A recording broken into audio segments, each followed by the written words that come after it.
आइए चलिए जानते हैं दोस्तों झारखंड की छोटी बड़ी खबरों को केवल 10 मिनट में। पर अभी तक मेरे चैनल को लाइक एंड सब्सक्राइब नहीं किए हैं तो फटाफट से कर लीजिए दोस्तों। एक और बड़ी खबर आ रही है दोस्तों, यहाँ की युवा तुम जैसे बाबाओं को पॉकेट में रखता है। इरफान की फिसली जुबानी और उड़ाया योगी आदित्यनाथ का, देखे इस वीडियो में क्या कुछ बोले इरफान अंसारी। अभी यूपी के मुख्यमंत्री जी आए, कई जगहों में प्रचार कर रहे हैं। आदित्य योगी नाथ जिसको बाबा बोलता है, ये लोग इतना जहर फैला रहा है। उसके सभाओं में आप चले जाइए, वहां पे आपको पब्लिक कम मिलेगा और बुलडोजर ज्यादा मिलेगा। क्या दिखाना चाहता है, क्या संकेत देना चाहता है? क्या बंगाल में भाजपा की सरकार बनेगी तो अपने लोगों को उत्तर प्रदेश की तरह बंगाल में भी बुलडोजर चलाकर आपके आसियानों को ध्वस्त करने का काम करेगा।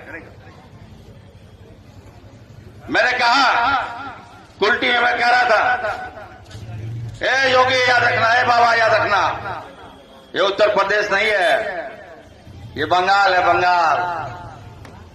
यहां के लोगों को नहीं जानते हो, हमारे यहां के युवाओं को नहीं जानते हो। तुम जैसे बाबाओं को यहां के युवा जो है पॉकेट में रखता है,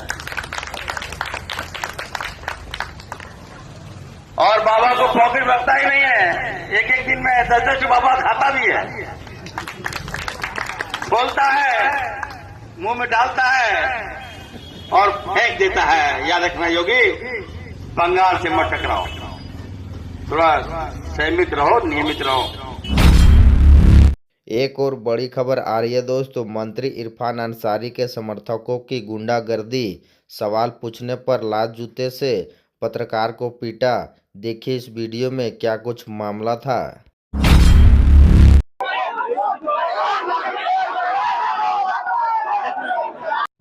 कोई ऐसा काम हो, मारपीट करने वाला काम हो तो मारपीट हो सकता है कि हो जाता है, लेकिन ये तो सवाल पूछने पर हुआ और सवाल वाजिब था। इसका मतलब है, सवाल था उनका कि एयर एम्बुलेंस के मामले में क्या हुआ, तो उनका भड़कना उनके समर्थकों द्वारा रिपोर्टर्स के साथ मारपीट करना, मतलब ये तो संदेह बताता है कि उस एयर एम्बुलेंस के संचालक से आपका कोई रिश्ता है। जरूर वो रिश्ता है, तभी आप इतना भड़क रहे हैं। अन्यथा जो दुर्घटना हुई है, दुर्घटना पर कोई सवाल पूछे तो इसमें भड़कने की क्या बात है, जवाब देना चाहिए। ये बताता है कि एयर एम्बुलेंस का संचालक मंत्री इरफान अंसारी के कोई न कोई रिश्ता है, रिश्तेदार है या उपकृत हुए हैं। तो जिससे आप पैसा लीजिएगा, उपकृत होइएगा, उसके बारे में सवाल किया जाएगा तो आपको गुस्सा आएगा। तो इसी का इसी में हम लोग यहाँ पहुंचे हैं। अब हजारीबाग के पत्रकार के साथ मारपीट हुई, इसमें आप क्या बोलेंगे? मतलब अब इस पे क्या आगे कार्रवाई होगी या फिर क्या बोलेंगे? उनके कार्यकर्ता अनियंत्रित है तो अब पत्रकार अपने साथ लाठी डंडा भी लेके चलेंगे, तभी उनका मुकाबला कर सकते हैं। जैसे मैं तो अपने पॉकेट में हमेशा चाकू रखता हूँ।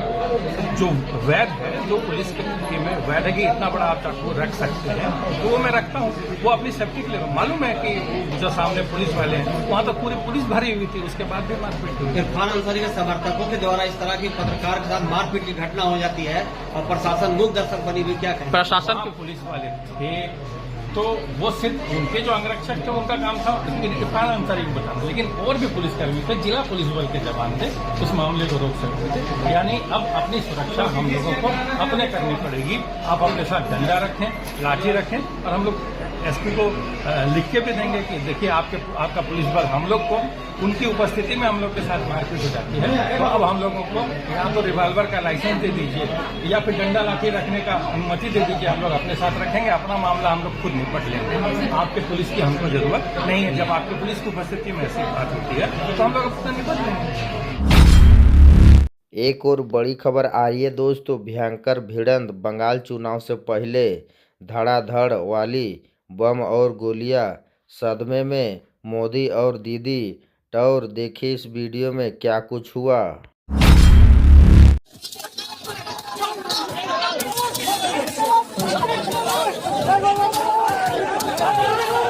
भाजपा नेता का आरोप है कि पहले उनके कार्यक्रम में बाधा डाली गई और उसके बाद पोस्टर लगाने के दौरान उन पर हमला किया गया। आदरणीय नरेंद्र मोदी जी का जब हम लोग फोटो लगा रहे थे उनके स्वागत के लिए, तो उनके कुछ लड़के जाके वहाँ डिस्टर्ब कर रहे थे और उसके बाद फिर वो लोग ही जाकर फिर थाने में प्रतिवाद करने लगे।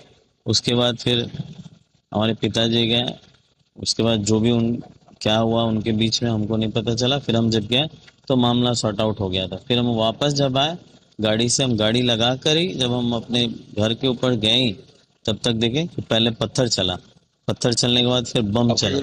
हाँ, हमारे यहाँ ये जो शटर था, मतलब हमारा ड्राइवर उस टाइम हमको ड्रॉप करके वहाँ खड़ा था, पानी पी रहा था।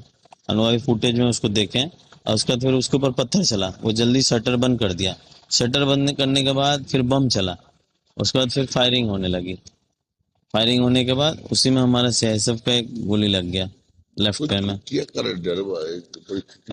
स्थिति हो सकता है हमारे आदरणीय प्रधानमंत्री जी आ रहे हैं तो एक माहौल को डिस्टर्ब करने के लिए कि लोग उनके सभा में नहीं जा पाए, डर जाएं, इस तरह का मतलब माहौल रेडी करने के लिए उन लोगों ने ये तरह का एक्टिविटी किया है।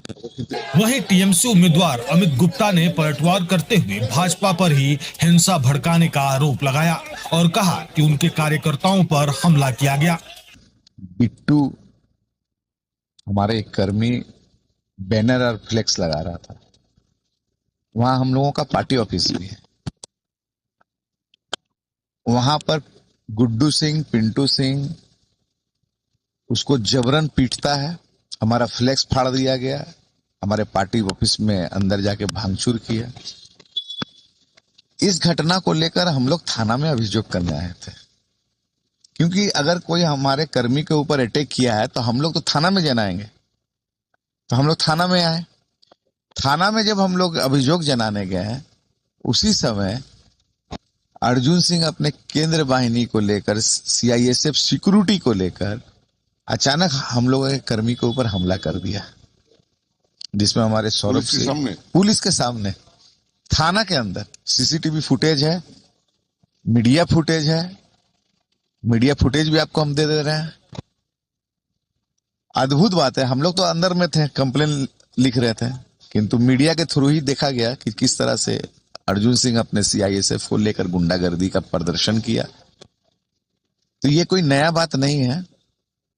200 क्रिमिनल केस उनके अगेंस्ट में यूं ही पेंडिंग नहीं है, उनका ये नेचर है। आज यही चीज अगर ये लोग पावर में आएगा तो हर जगह होगा।